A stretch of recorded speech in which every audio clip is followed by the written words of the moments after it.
तो ये समझ में आया सबको क्वेश्चन। अब देखो x की वैल्यू कैसे निकालेंगे, इसको मैं हटा रहा हूं बीच वाले पॉइंट को, इसे मैं हटा रहा हूं यहां से। अब देखो x का जिसने नहीं निकाला उसे बता देता हूं, जिन्होंने निकाला वो अच्छी बात है। तो क्या होगा देखो, ये हो जाएगा x upon 10 minus x is equal to 4। अब इसे यहां मल्टीप्लाई कर दो, इसे यहां मल्टीप्लाई कर दो, तो क्या होगा x is equal to 10 into 4, तो 4 इंटू 10 हो जाएगा 40, और ये क्या हो जाएगा -4x।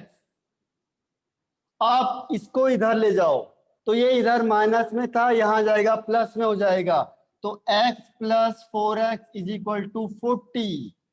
तो x की वैल्यू कितनी आएगी? अब देखो आप लोग जो अंदाजा लगा रहे थे वो अंदाजा कितना गलत था। अब देखा आपने, तो ये हो जाएगा 5x is equal to 40, x is equal to 40/5 यानी 8, यानी हाइड्रोजन कितना गया? सूर्य, हाँ सुचित्रा सही है, पृथ्वीराज। इसका मतलब अब देखो, अब यहां से देखो हाइड्रोजन कितना गया, हाइड्रोजन पहुंच गया 8 मीटर, और ऑक्सीजन कितना आ रहा है? केवल 2 मीटर। देख रहे हो आप लोग, हाइड्रोजन कितना पहुंच गया? 8 मीटर पहुंच गया आगे, और ऑक्सीजन कितना आया? केवल 2 ही मीटर इधर आया बस। देखो आप, समझ में आया सबको? तो आप कहोगे कि हाइड्रोजन कितना ट्रेवल किया था? 8 मीटर, और ऑक्सीजन कितना आया? केवल 2 ही मीटर आया बस, और इसमें दोनों मिल गए। इस पॉइंट पे दोनों के दोनों क्या हुए? आपस में टकरा गए, कोलाइड कर गए। क्लियर है या नहीं है? अब देखो टेक्निकल क्वेश्चन है ये, आगे मैंने कहा था आपको ऐसे टेक्निकल क्वेश्चन आएंगे। ठीक है, डन या नोट? कौन रिप्लाई करो। ये डन, ओके विदुला, पृथ्वीराज, प्रसाद, कड़की। चलो एक और क्वेश्चन देता हूं मैं आपको इसमें। ठीक है, पहले यही देता हूं, फिर मैं बदल दूंगा गैसेस को। गैसेस को मैं बदल दूंगा, पहले यही क्वेश्चन एक और देता हूं आपको करने के लिए।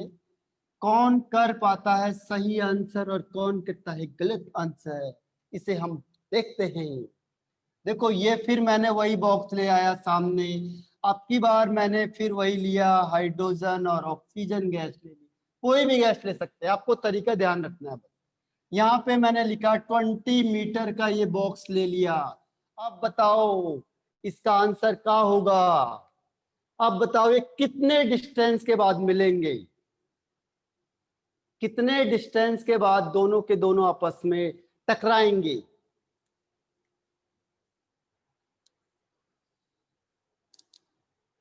हाँ विदुला और अंश गांधी, वेल ट्राई। अंश गांधी ने सही आंसर दिया है, very good. Aditi, Parth, Aditya Maykar, Prithviraj, very good. और आदित्य गवास बिल्कुल सही है, सूर्यवंशी राइट है। देखो कितना आसान सा क्वेश्चन है। ठीक है, तो तरीका आपको बताना है, वो तरीका आगे बताएंगे आपको, क्योंकि टाइम बहुत लगता है। देखो टाइम टेकिंग बहुत है। अनुजा, ध्रुव जैन, वेरी गुड। तो सिर्फ क्या होता है, टाइम टेकिंग होता है, इसीलिए आपको मैं बताता नहीं हूँ, नहीं तो बहुत टाइम लग जाता है कि एक चैप्टर में। पृथ्वीराज बिल्कुल सही आंसर है, वेरी गुड। तो ये है, अभी हमने देखा, देखो 8 मीटर में इसका मैंने डबल कर दिया तो वो भी डबल हो जाएगा।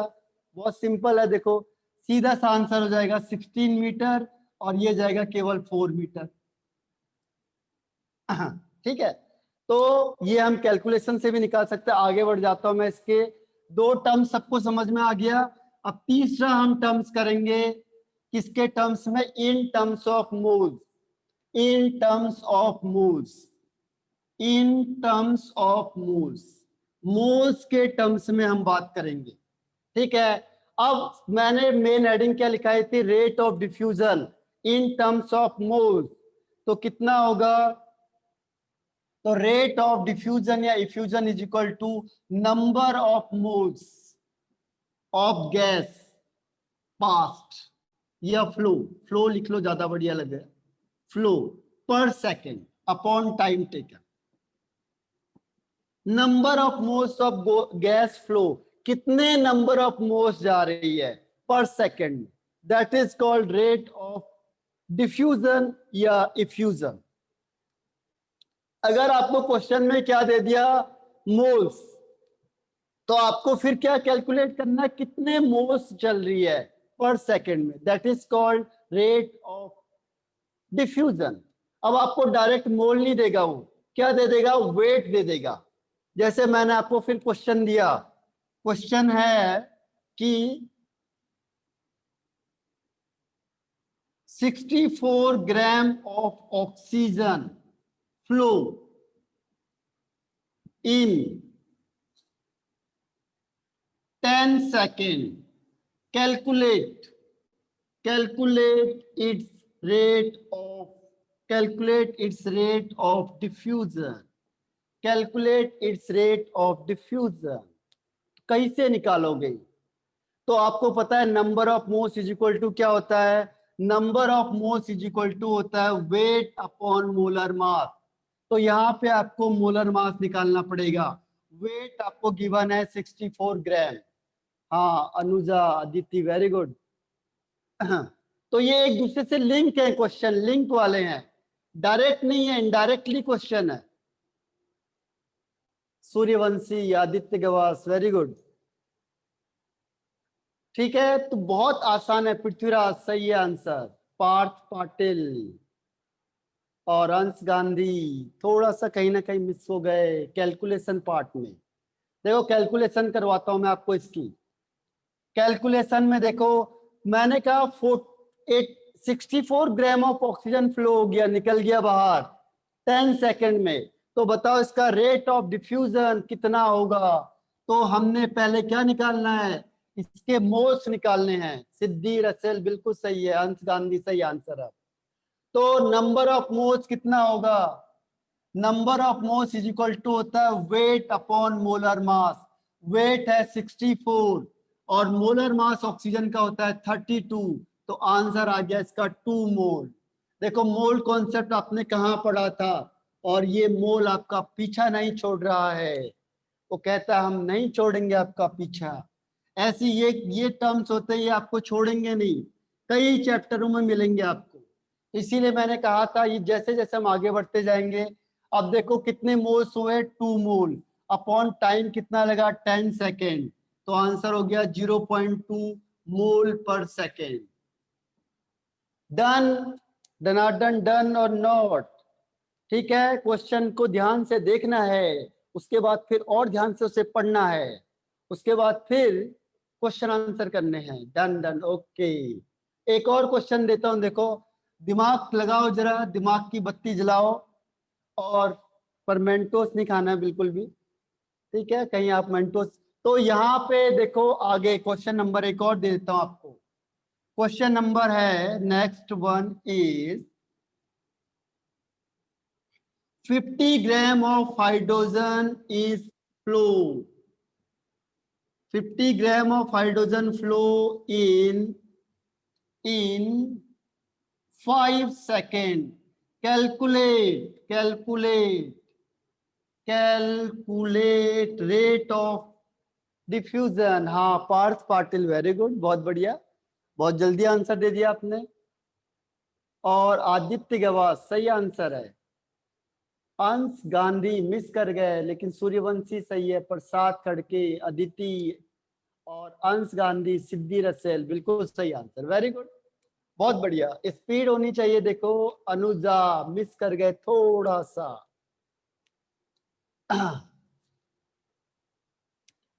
और इसके अलावा पृथ्वीराज, देखो सिंपल सा आंसर होगा कि पहले नंबर ऑफ मोल्स निकालने हैं। 50 ग्राम अपॉन मोलर मास होता है हाइड्रोजन का 2।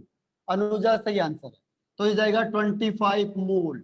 और आप रेट ऑफ इफ्यूजन, हाँ पृथ्वीराज सही आंसर है, 25 अपॉन कितना है 5 सेकेंड, तो जाएगा 5 मोल पर सेकेंड। तो this is called rate of diffusion. तो रेट ऑफ डिफ्यूजन हम किससे भी निकाल सकते हैं, मोल से।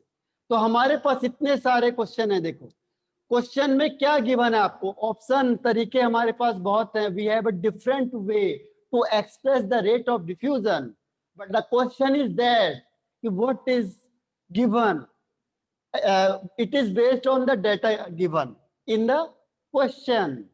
तो मेन थिंग इज दैट, तो lot of options are there, but जो टोटल आपको किसमें होगा, कौन सा डेटा गिवन है, आपको मोल्स में गिवन है, आपको वॉल्यूम में गिवन है, आपको किस में डिस्टेंस में गिवन है, ये देखना पड़ेगा बस।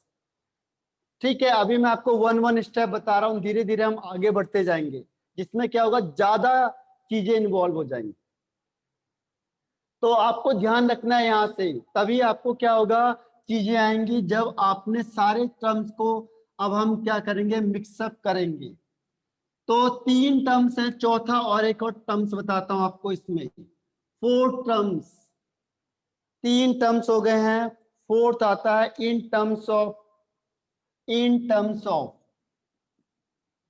इन terms of pressure, in terms of pressure.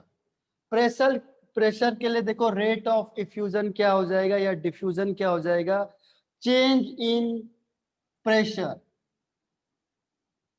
Change in pressure upon time taken, change in pressure upon time taken, कितना प्रेशर चेंज हो रहा है अपॉन टाइम। ठीक है, कितना प्रेशर चेंज हो रहा है अपॉन कितना टाइम लग रहा है, that is called rate of diffusion. मैंने कहा कि एक गैस है, गैस पहले इनिशियल स्टेट में प्रेशर लगा रही थी 100 एटीएम प्रेशर, ठीक है, बट आफ्टर आफ्टर 10 सेकेंड, ठीक है, जो गैस का जो प्रेशर है, जब pressure of gas, pressure of gas become 40 atm, तो calculate rate of diffusion. Question क्या है, देखो, जो गैस है, gas exert 100 atm pressure, Parth Patil बिल्कुल सही आंसर है, वेरी गुड। और वो कह रहा है आफ्टर 10 सेकेंड, लॉस मत समझना इसे, अंश गांधी बिल्कुल सही, after 10 second the pressure become, Anuja सही है, बाकी सूर्यवंशी थोड़ा मिस कर गया। देखो कह रहा है कि इनिशियल में ये कितना लगा रहा था, 100 एटीएम प्रेशर लगा रहा था, 10 सेकंड के बाद उसका जो प्रेशर है वो केवल 40 एटीएम रह गया, विदुला सही आंसर है। तो बताओ कि उसका रेट ऑफ डिफ्यूजन क्या होगा, बाकी मिस कर गए आप लोग, यहाँ पे लिखा है मैंने चेंज इन प्रेशर, ध्यान रखना, अदिति सही आंसर है, सूर्यवंशी राइट आंसर। यहाँ पे वो कह रहा है चेंज इन प्रेशर, ये टर्म्स को देखो ना, ये कह रहा है क्या, change in pressure upon time taken. तो मैंने कहा पहले 100 एटीएम प्रेशर लग रहा था और बाद में प्रेशर चेंज होके कितना हो गया, 40 एटीएम हो गया। मनाली पृथ्वीराज सही आंसर है, रुजुल। क्वेश्चन के टर्म्स को समझो, देखो अब इसका चेंज कितना हुआ प्रेशर का, पहले कितना प्रेशर था, इनिशियल प्रेशर था 100 एटीएम, बाद में कितना रह गया 40, अपॉन टाइम कितना लगा उसमें 10 सेकेंड, तो आंसर हो गया 60 एटीएम पर सेकेंड, 6 एटीएम पर सेकेंड। देखो चेंज कितना हुआ, हमने ये नहीं कह रहे हैं बाद में कितना रहा, हम कह रहे हैं चेंज कितना हुआ। इसका मतलब कुछ ना कुछ गैस उससे बाहर निकल गई, या यहाँ पे कुछ ऐसी चीज हो गई जिससे उसका प्रेशर कम हो गया, आपने क्या किया, उसे गैस को फैला दिया या गैस को निकाल दिया, तो उसकी वजह से क्या हुआ, प्रेशर कम हो गया। तो एक और टर्म्स है आपके पास, 4 टर्म्स आ गए हैं, समझ में आया सबको या नहीं आया? यस, ओके, किसी को कोई प्रॉब्लम इसमें? एक दो टर्म्स और बताता हूं, फिर मैं आपको काइनेटिक थ्योरी में ले जाऊंगा, क्लियर है? ओके, ये याद रखने आपने। अभी मैं आपको सारे के सारे न्यूमेरिकल बताऊंगा, इसमें नहीं, दिवालियों के बाद होंगे सारे न्यूमेरिकल्स, क्योंकि आगे हम पहले थोड़ा कोर्स कर लेंगे, तो आपको फिर हॉलीडेज भी मिलेंगी बीच में, ठीक है। अब देखो ग्राहम्स लॉ का जो जनरल फॉर्मूला होता है वो कौन सा होता है, general formula of Graham's law, general formula किससे हमने ग्राहम्स लॉ को डिराइव किया था, तो general formula of Graham's law, ठीक है। ग्राहम्स ने कौन सा ग्राम्स लॉ। ग्राम्स लॉ का जो जनरल फॉर्मूला जहां से उसने इसे बनाया था, जहां से उसने एक लॉ दिया था अपना, वो कौन सा था? Rate is directly proportional to P into A upon under root P into A upon under root T into M. यहीं से तो उसने फॉर्मूला बनाया था अपना। उसने क्या किया था? उसने कहा था प्रेशर को भी कांस्टेंट रखो, एरिया भी कांस्टेंट रखो, टेम्परेचर भी कांस्टेंट रखो। यहाँ पे उसने तीनों चीज को कांस्टेंट रखवा दिए थे। उसने क्या कहा था? देखो, मैंने आपको स्टार्टिंग में भी बताया था कि प्रेशर को भी कांस्टेंट रखना है, प्रेशर बदलना नहीं चाहिए बिल्कुल भी, एरिया भी नहीं बदलना चाहिए, और टेम्परेचर तो बिल्कुल भी मत बदलो। ठीक है, तो यहां से क्या होगा? कौन सी चीज बदलेगी? केवल मोलर मास। तो यहां से उसने अपना ये फॉर्मूला निकाला था। ये देखो, इसका जो मेन फॉर्मूला निकला था ग्राम्स लॉ का, वो इस फॉर्मूले से निकला था। यहाँ पे ध्यान रखना, P इज इक्वल टू क्या होता है? Pressure. P is equal to pressure of gas. यहाँ पे हम जिस भी चीज की बात कर रही हूँ, गैस की बात कर रहे हैं। A for area, area of hole. अगर आपने होल बड़ा कर दिया, कम कर दिया, तो क्या होगा? उस हिसाब से जो गैस का फ्लो होगा वो कम ज्यादा हो सकता है। इसीलिए उसने कहा कि जितना भी एरिया होना चाहिए वो फिक्स होना चाहिए। T for absolute temperature. कभी भी हम क्वेश्चन आंसर को करेंगे तो केल्विन स्केल में करना है, एब्सोल्यूट टेम्परेचर। और M for molar mass, M for molar mass. तो इसका जो मेन फॉर्मूला जो उसने लिया था वो ये था, याद रखना इससे। Rate is directly proportional to pressure into area upon under root T into M. समझ में आ गया सबको? उसने कौन सा फॉर्मूला यूज किया था? मेन ये वाला। फिर हमने जब ग्राम्स लॉ लिखाया था आपको, तो मैंने कहा था कि प्रेशर को भी कांस्टेंट रखना है, एरिया को भी कांस्टेंट रखना है, और टेम्परेचर को भी कांस्टेंट रखना है।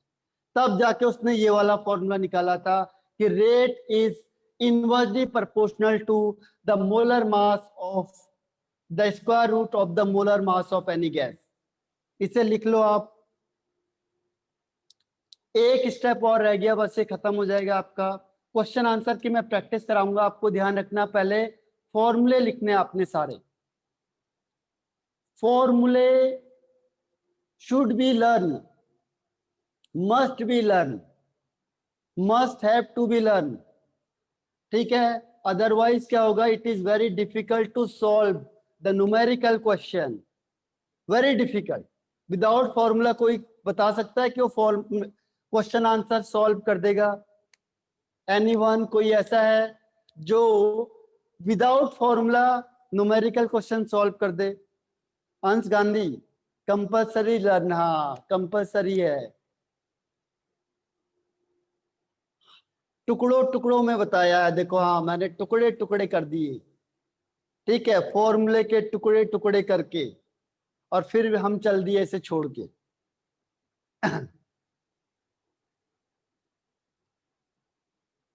लिख लिया सबने? डन। बढ़ जाएं आगे।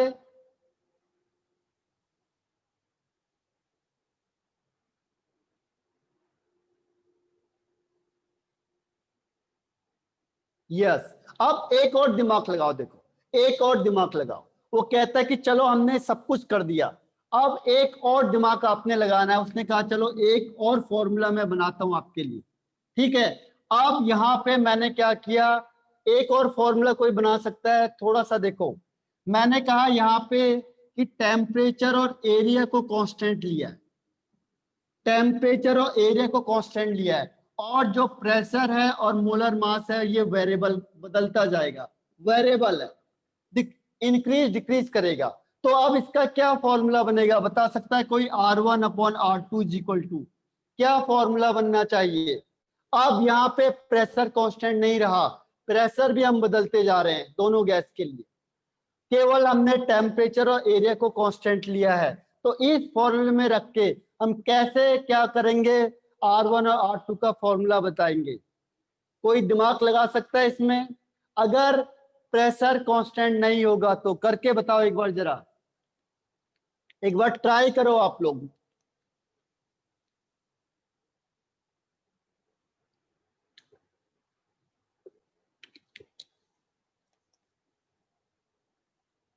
टी और A under root P M.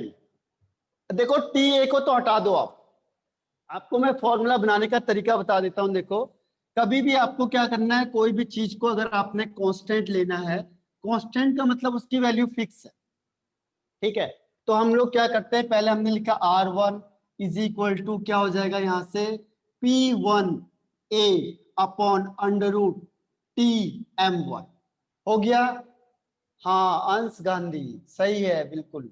उसके बाद देखो R2 की वैल्यू को लिख लो। R2 क्या होगा यहाँ से, R2 में क्या होगा, यहाँ पे हो जाएगा P2A upon under root TM2 हो जाएगा। अब इन दोनों को डिवाइड कर दो, ये इक्वेशन फर्स्ट और इक्वेशन सेकंड, इन दोनों को मैंने क्या किया, डिवाइड कर दिया।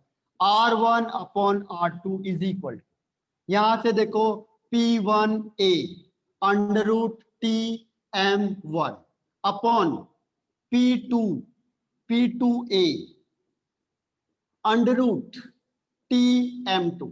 अब ये T से T कैंसिल आउट हो जाएगा, A से कैंसिल आउट हो जाएगा, ये क्या होगा, ये ऊपर चले जाएगा, अंडर रूट M है ये ऊपर चला जाएगा, तो क्या बनेगा, ये बनेगा P1 upon P2 under root M2 upon M1। Done है, ये ऐसे और एक्सप्लेन करके बताओ। देखो R1 अपॉन R2 जो कांस्टेंट है तो कट जाते हैं, वो तो दोनों के लिए बराबर है, जो इसके लिए वैल्यू होगी वो इसके लिए भी वैल्यू होगी, तो वो आएगा नहीं। कौन सी चीज आएगी जो चेंज हो रही है, तो ये हो जाएगा P1 upon P2 into M2 upon M1। इसीलिए तो हम कहते हैं हमने से कांस्टेंट रखा है, कांस्टेंट मतलब दोनों के लिए वो सेम होगा, ठीक है। तो ये आपका ग्राहम्स लॉ कंप्लीट होता है। इसमें एक टर्म्स की मीनिंग में आपको बता देता हूं और ये फिनिश हो जाएगा ग्राहम्स लॉ। न्यूमेरिकल क्वेश्चन इसके अच्छे लेवल के हैं, ध्यान रखना, बहुत आपको पढ़ना पड़ेगा थोड़ा सा, फिर मैं आपको पूरी प्रैक्टिस कराऊंगा, ठीक है। आगे दो तीन सॉरी 7-8 फॉर्मूले और होंगे इसमें ओवरऑल, और इसके बाद ये चैप्टर में ही 7-8 और होंगे शायद। डन, मिटा दूं से, यस ओके। आप अपने आप भी कर सकते हो, देखो थोड़ा सा दिमाग लगाओ, फॉर्मूले बनाना, इस चीज को करना, एक बार आपको तरीका आ गया तो आप लोग इसे आराम से अप्लाई कर सकते हो। अब इसमें देखो एक होता है सिलेक्टिव डिफ्यूजन, 10 मिनट ही कर दो राउंड ऑफ, अच्छा 10। देखो इसमें एक है आपका सिलेक्टिव डिफ्यूजन, एक वर्ड आता है सिलेक्टिव डिफ्यूजन। सिलेक्टिव डिफ्यूजन किसे बोलेंगे, सिलेक्टिव, सिलेक्टिव का मतलब क्या होता है कि जैसे सपोज करो आपके स्कूल से सिलेक्शन होता है, ठीक है, कंपटीशन हुआ, कॉलेजेस में कंपटीशन हो गया, बहुत सारे कॉलेज में कंपटीशन हो गया, ठीक है। अब कंपटीशन हो गया, आपका भी जो कॉलेज है इसमें तो आपके कॉलेज से कोई टीम को भेजा जाएगा, हाँ चेस कंपटीशन हो रहा है, तो आपके यहाँ से टीम को भेजना है।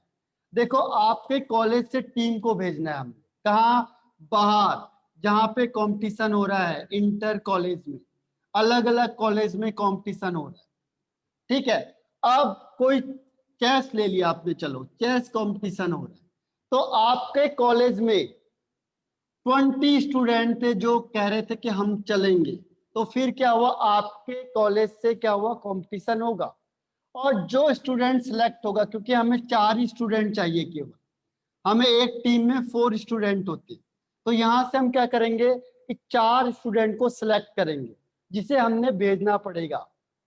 समझ में आ रहा है सबको? तो अब यहाँ पे क्या होगा, सिलेक्टिव होगा, ये नहीं कि आप 20 के 20 स्टूडेंट को भेजोगे जाओ, इसमें से आपको केवल 4 स्टूडेंट को ही भेजना है।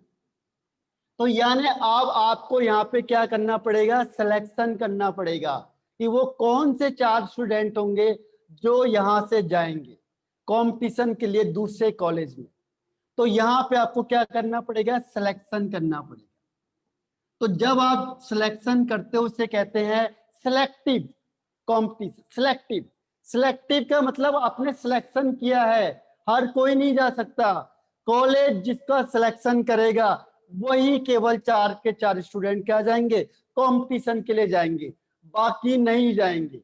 तो this is called selective, selective way. Selective का मतलब सिलेक्शन करेगा। तो ऐसे ही क्या होता है यहाँ पे देखो, सिलेक्टिव डिफ्यूजन का मतलब क्या होता है कि जब हमने सपोज करो यहाँ पे बहुत सारी गैस रखी हुई है, यहाँ पे मैंने हाइड्रोजन, ऑक्सीजन, नाइट्रोजन, बहुत सारी गैस रखी और यहाँ पे एक स्मॉल होल बना दिया। अब स्मॉल होल के बाद केवल एक ही गैस यहाँ से क्या कर सकती है, मूवमेंट कर सकती है। सपोज करो केवल हाइड्रोजन गैस ही यहाँ से मूवमेंट करेगी, बाकी ऑक्सीजन और नाइट्रोजन नहीं कर पाएंगे। तो इस तरीके के डिफ्यूजन को हम कहते हैं सेलेक्टिव डिफ्यूजन। तो this type of diffusion is called selective diffusion.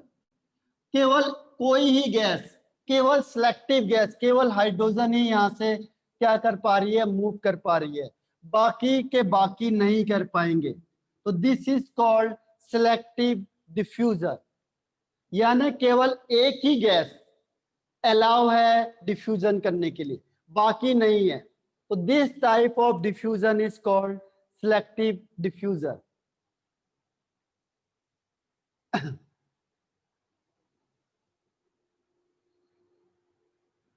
ठीक है, जरूरी देखो ऐसा होता है, स्पीडली देखा जाता है और इधर पे जो सिचुएशन होती है उसको ध्यान में रखते हैं।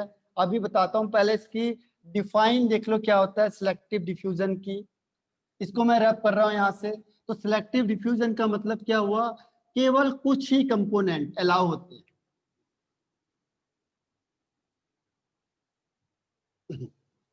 तो सिलेक्टिव डिफ्यूजन का मतलब क्या हुआ कि वन और मोर कंपोनेंट, वन और मोर, जनरली वन ही होता है, more component in the gaseous mixture. जो गैसियस मिक्सचर होता है उसमें वन या मोर, वैसे जनरली वन ही होता है, या more than one component are allowed to diffuse. इसी को हम क्या करते हैं, अलाउ करते हैं टू डिफ्यूज। बाकी को हम रोक देंगे, बाकी गैसेस को हम रोक देते हैं। ठीक है, केवल कुछ ही एक या एक से ज्यादा, कई बार एक ही होता है, या एक दो गैस को आप अलाउ करते हो डिफ्यूज करने के लिए, और अदर को आप क्या करते हो, रोक देते हो। और अदर्स को आप क्या करते हो, अदर गैसेस को, और जितनी भी गैसेस हैं अदर कंपोनेंट को या गैसेस को आप क्या करते हो, अलाउ नहीं करते, नॉट अलाउड।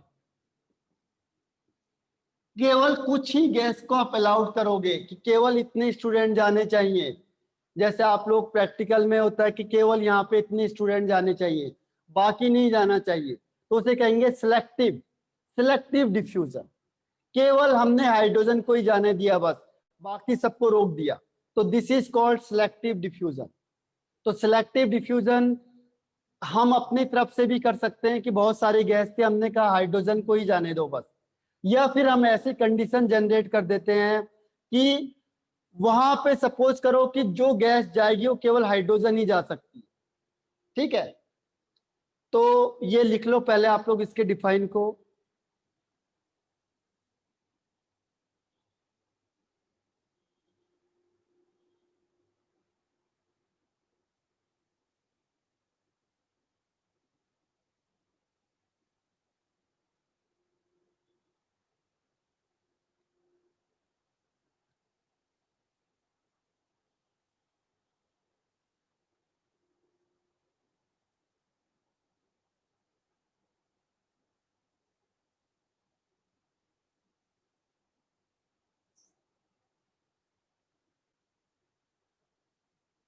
लिख लिया आपने, रिटर्न लिख लिया डेफिनेशन,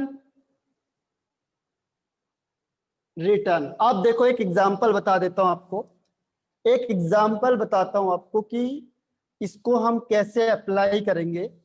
यहां पे क्या होता है कि सपोज करो आपने एक बॉक्स लिया,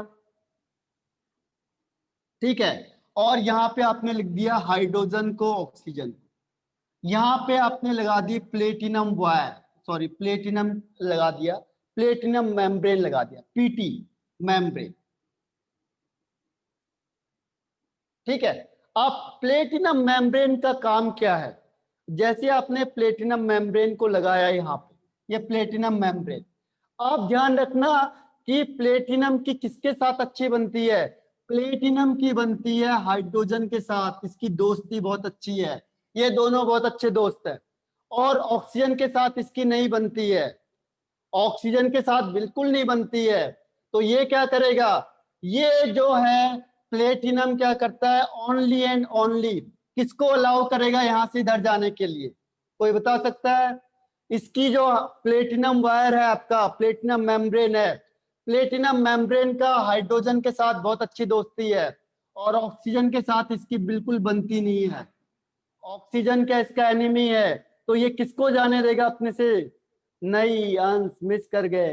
ये केवल किसको जाने देगा, बाकी सबने सही कहा था, पृथ्वीराज सही है। ठीक है, सूर्यवंशी, विदुला, आयुष यादव, रुजुल, जिसके साथ इसकी बहुत अच्छी बनती है हाइड्रोजन, मनाली बिल्कुल सही है। ये केवल अपने से किसको पास करने देगा, हाइड्रोजन को, ऑक्सीजन को रोक देगा, क्योंकि ये ऑक्सीजन की नहीं बनती, तो ये अपने से ऑक्सीजन को पास नहीं होने देगा, केवल और केवल किसको पास होने देगा, हाइड्रोजन को। ये हाइड्रोजन को ही अलाउ करता है जाने के लिए, ऑक्सीजन को अलाउ नहीं करेगा। ठीक है, तो यहाँ पे क्या होगा, केवल और केवल कौन सी गैस जाएगी, यहां से होते हुए केवल हाइड्रोजन गैस निकलेगी और ऑक्सीजन यहीं रह जाएगा। तो इस तरीके के डिफ्यूजन को हम कहते हैं सिलेक्टिव डिफ्यूजन, केवल एक ही सिलेक्ट करके हमने भेजा हुआ, तो this is called selective diffusion. समझ में आया सबको एग्जाम्पल के थ्रू कि जैसे हमने दोनों गैस को पास आउट किया, लेकिन यहां से केवल एक ही जा रहा है। जैसे आप कहीं किसी इंस्टीट्यूट में बड़ी जगह पे जा रहे हो आप लोग, और आपको वहां कोई नहीं जानता है, तो आपने देखा जो गार्ड है, जो गार्ड है, आप दो लोग गए 1 और 2, आपने देखा अरे 1 ने देखा गार्ड तो मेरा जानने वाला है बिल्कुल, ठीक है दादा, तो ये कहेगा दादा, तो समझ जाएगा अरे तो जानने वाला, तो बोलेगा चलो आप जा सकते हो। लेकिन इसका ये पहचान का ही नहीं था, तो जो अजनबी होते हैं उसके लिए क्या है, अलाउड नहीं है अंदर जाना, तो इसने देखा है तो जानने वाला ही है, इसको अंदर भेज दिया उसने, चले जाओ। ये इसका जानने वाला नहीं था, इसको नहीं भेजा, क्योंकि हर एक को नहीं भेज सकते। तो जो जानने वाला हुआ इसको इसने आराम से बोला चाहो अंदर जाके घूम सकते हो आप, और इसको इसने भेजा ही नहीं, क्योंकि ये इसको नहीं जानता था। समझ में आया फायदा? तो इसीलिए पहचान होनी चाहिए, पहचान होगी आराम से घूम सकते हो, देखो पहचान है नहीं घूम नहीं पाओगे। समझ में आया? तो this is called selective diffusion. Clear हुआ? सिलेक्टिव डिफ्यूजन क्लियर है? हाँ, तो इसीलिए पहचान होना बहुत जरूरी है। तो क्लियर है, अब हम आगे बढ़ते हैं। तो ग्राम्स लॉ यहाँ पे खत्म हो जाता है आपका। अब आता है नेक्स्ट, देखो ये आप दो जगह पे पढ़ोगे, 4 मिनट, मैं आपको हेडिंग बता देता हूँ बस आज के लिए, ठीक है? अब इसमें ये दो जगह पे पढ़ोगे आप लोग। सबसे अच्छी बात क्या है, हाँ बाय बाय ग्राम्स, ग्राम्स को हमने कर दिया tata and bye bye. Grams ने बहुत मदद करी, देखो कब से ग्राम ग्राम ग्राम ही चल रहा है, ठीक है? तो ग्राम को हम बना देते ग्राम, 10 ग्राम, तो ये बहुत ज्यादा ग्राम का चला था, ये चला 50 ग्राम का, बहुत ज्यादा ग्राम का चल गया ग्राम भी, ठीक है? तो 50 ग्राम का चला। अब हम आते हैं नेक्स्ट पॉइंट पे, काइनेटिक थ्योरी ऑफ गैसेस। ये आप फिजिक्स में भी पढ़ोगे, केमिस्ट्री में भी पढ़ोगे, आपके लिए डबल फायदा है। आप यहाँ पढ़ोगे तो फिजिक्स में आपको आसान हो जाएगा, ये फिजिक्स में भी है और केमिस्ट्री में भी है। वैसे जनरल ये जितना मैंने आपको बताया दोनों जगह पे है, फिजिक्स केमिस्ट्री दोनों जगह पे है, फिजिक्स में भी पढ़ोगे आप इसे और केमिस्ट्री में भी पढ़ोगे, ठीक है? तो आपके लिए क्या है, डबल धमाका, छोटा पैक डबल धमाका। तो नेक्स्ट है आपका kinetic theory of gases. Kinetic theory of gases ये जनरली किसके लिए दी गई थी, ये दी गई थी आपका आइडियल गैस के लिए, it is for ideal gas. ये माना गया कि जो गैस है वो आइडियल होना चाहिए। 3 मिनट इज रिमेनिंग, तो आपके लिए होमवर्क क्या है, काइनेटिक थ्योरी ऑफ गैस को पढ़ोगे, और जो मैंने क्वेश्चन दिया है आपको करोगे, जो कल दिए थे क्वेश्चंस, और आज का भी मैं आपको क्वेश्चन देता हूं, ठीक है? तो यहाँ पे हम ऑफ करते हैं अपनी मीटिंग को, और होपफुली आप लोग पढ़ के आओगे, अच्छा पढ़ोगे, ये उम्मीद करता हूं मैं। तो Satyendra Singh signing off, goodbye and have a nice day. Bye Aditya Mahekar and bye all of you. Ansh Gandhi, okay bye. Suchitra, welcome, okay Ansh Gandhi, bye bye.